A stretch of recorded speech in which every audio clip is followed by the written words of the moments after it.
Thanks, Joanne. Meghan Cross, honored to be here. Partner at Amplify Her Ventures, also an early stage venture capital fund.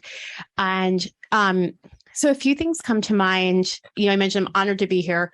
Also, I should point out the very unique privilege it is to be here, right? I'm 9.5 months pregnant, and yet I'm walking distance from multiple state-of-the-art hospital institutions, right?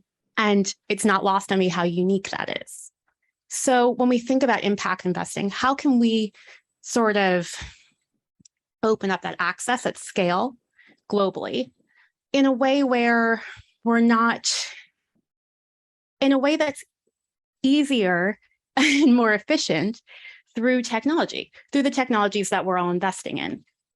So some of the things that come to mind are really the reasons why a venture capital firm would pass on an early stage investment in the first place.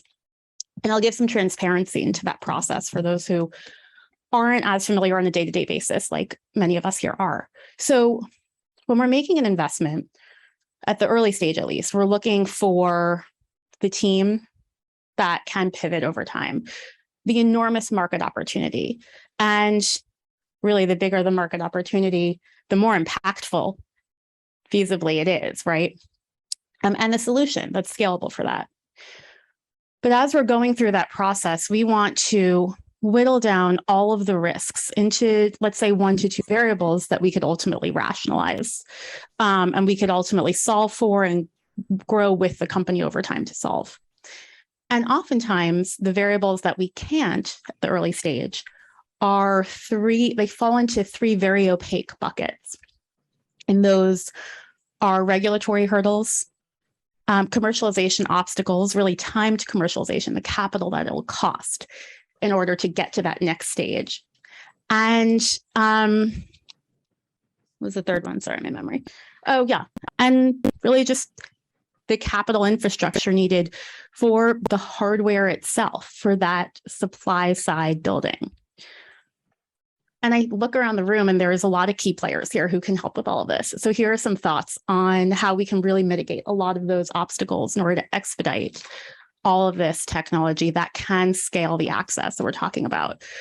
So with regard to regulatory hurdles, making that process a little bit more transparent, working hand in hand across private and public sectors in order to really understand the line of sight from throughout the clinical trial processes, but also more so how we can make, somebody reference the digital health technologies that didn't actually make it past the cutting room floor.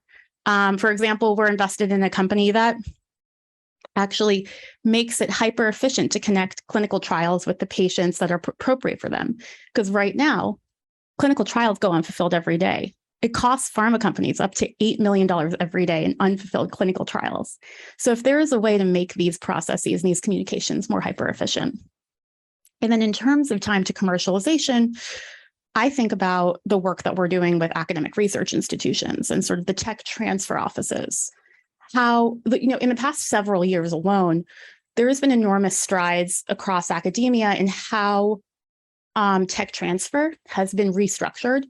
So rather than getting a cut of revenue indefinitely for a technology, maybe it's a very easy venture debt instrument that enables the company to grow at scale, and that translates into equity. And then finally, industry. How can we partner to make that supply side a little bit more feasible? How can the folks at Philips team up with an early stage technology that doesn't have the platform and resources? So those 3 conversations are where we're doing a lot of work.